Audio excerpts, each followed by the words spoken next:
11,000 सालों पहले एक बहुत बड़ा शहर हुआ करता था जो समंदर में डूब गया।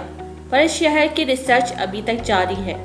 पर अभी तक जितने भी शहर समंदर में डूबे हैं, सबसे पहले अटलांटिस का नाम आता है। 2000 साल पहले अफलातून ने अपनी किताब द हिस्ट्री में इस कौम का तस्करा किया था। इस कौम के लोग बहुत अय्याश पसंद हुआ करते थे।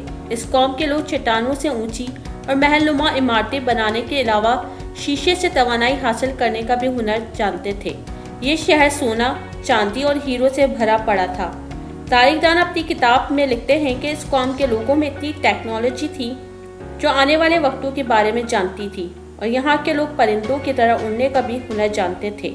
तभी यहाँ के लोग अपने आप को खुदा समझने लगे थे। और फिर एक बहुत बड़ा तूफान आया और पूरा के पूरा शहर डूब गया। पर जिस जगह ये शहर डूबा, वहाँ बड़े बड़े सांपों और शार्क मछलियों का डेरा हुआ करता था, इसीलिए साइंसदानों का जाना वहाँ नामुमकिन था। पर एक साइंटिस्ट किचेरो ने अपनी जान की परवाह न करते हुए समंदर की तह तक जा पहुंचा। उसने वहाँ सीढ़ी नुमा बहुत बड़ा स्ट्रक्चर देखा। पर अटलांटिस गोताखोरों की तवज्जो का मरकज तब बना तब उनको जेवरात से भरा एक मुजस्समा मिला। किचेरो ने अपनी जान पर खेलकर इस डूबे हुए शहर को दरियाफ्त किया। उसे समंदर में अजीबोगरीब स्ट्रक्चर देखा जिसमें स्टेप्स बने हुए थे जो यकीनन इंसानों के बनाए हुए लगते थे। जब साइंसदानों ने इस स्ट्रक्चर का मुकम्मल मुआयना किया तो सारी हकीकत खुलकर सामने आ गई कि 11,000 साल पहले सीढ़ी नुमा ढांचा आलीशान महल हुआ करता था। उस दौर में भी इस बात से अंदाजा लगाया जा सकता है कि उस दौर में भी लोग मॉडर्न ख्याल हुआ करते थे। Gold lake Guatavita. South America की एक रियासत कोलंबिया में एक गोल्ड लेक कोटाविटा मौजूद है। इसकी तह में बहुत सारे सोने के सिक्के मौजूद हैं। असल में इस झील के इर्द गिर्द रहने वालों लोग अपने देवता को खुश करने के लिए इस झील में सोने के सिक्के डाल दिया करते थे। इस वजह से इस झील की तह में कई हजारों सोने के सिक्के मौजूद हैं। पर कोलंबियन गवर्नमेंट ने इस झील के आसपास लोगों को जाने की पाबंदी लगाई है।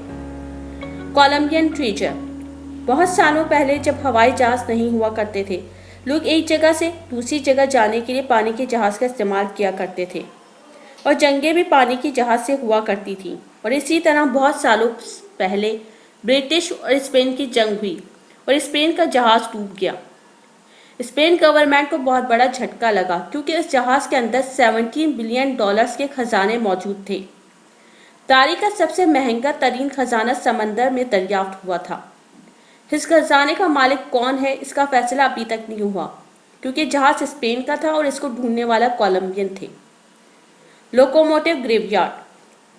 1985 में जब पॉल हैम्पटर नामी शख्स मैपनोमीटर से समंदर की मैपिंग कर रहा था, तब इसको समंदर से ऐसी चीज मिली जिसे देखकर सब हैरान रह गए।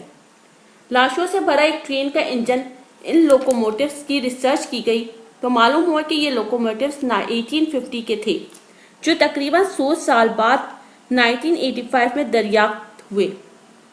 लोकोमोटिव बोस्टन से मिड अटलांटिस की तरफ जा रहे थे। तब बहुत बड़ा तूफान आया और अपने साथ लोकोमोटिव्स को समंदर में ले गया।